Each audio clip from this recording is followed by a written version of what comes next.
Skena musik 90-an diramaikan oleh perseteruan antara Axl Rose dan Kurt Cobain.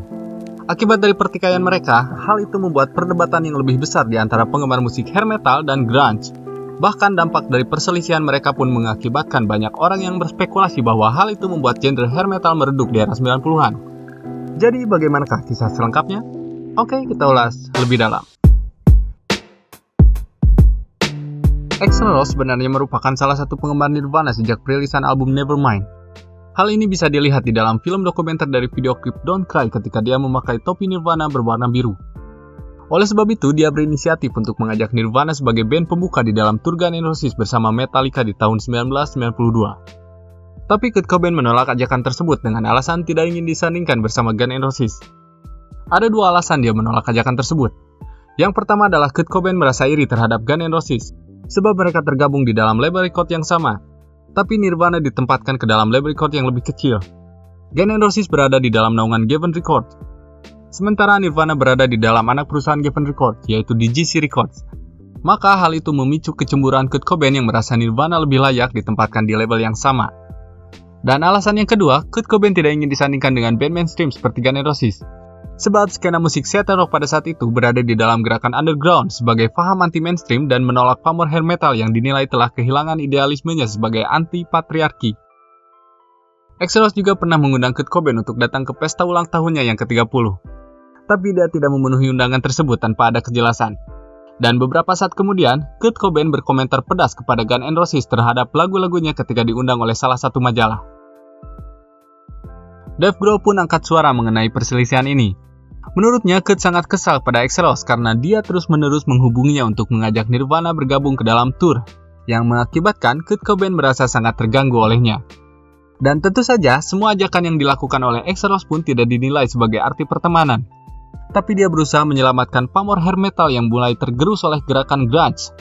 Dan ajakan itu dilakukan sebagai langkah agar Guns N' Roses bisa diterima oleh kalangan underground pada saat itu.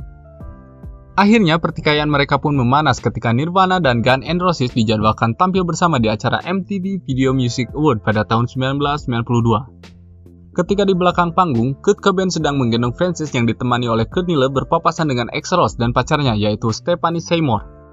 Courtney Love memanggil Axl Rose dengan nada mengejek seolah-olah meminta Axl untuk menjadi ayah baptis dari Frances. Tidak terima dengan ejekan tersebut, Axl pun meminta Kurt untuk menyuruh istrinya diam. Dan Kurt Cobain pun seolah-olah menyuruh Courtney Love untuk diam dengan nada yang sangat mengejek. Orang-orang di sekitar mereka pun tertawa melihat Kurt Cobain berakting ketakutan yang ditujukan untuk mengejek Axl Rose. Ternyata pertengkaran mereka tidak berhenti sampai di situ. Saat Nirvana berada di atas panggung, tiba-tiba Dave Grohl berteriak memanggil nama Axl Rose dengan maksud mengejek.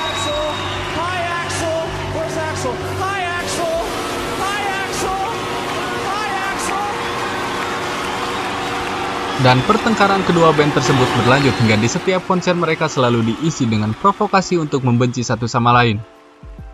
Di tahun 1994, Duff McKagan bertemu dengan Kurt Cobain ketika mereka di dalam pesawat yang sama. Dia melihat Kurt Cobain sedang merasakan stres dan kesepian. Maka dia berniat mengundang Kurt Cobain ke rumahnya yang tidak jauh dari kediaman pribadinya di Lake Washington. Tapi 2 hari kemudian dia mendapatkan kabar bahwa Kurt Cobain telah meninggal dunia. Setelah kematian Kurt Cobain, perselisihan di antara kedua band itu pun semakin surut, dan hubungan masing-masing personil pun membaik. Semua itu terlihat di tahun 2010 ketika Duff McKagan mewakili Guns N' Roses secara terbuka meminta maaf kepada Chris Novoselic atas perseteruan yang terjadi di tahun 1992. Di tahun yang sama juga Dave Grohl dan Slash tampil bersama Lemmy Kilmister di acara Lifetime Achievement untuk Lemmy. Dan 5 tahun kemudian, Duff McKagan serta Chris Novoselic tampil bersama membawakan lagu Sweet Charlemagne di Neptune Theater Seattle sebagai deklarasi perdamaian di antara mereka.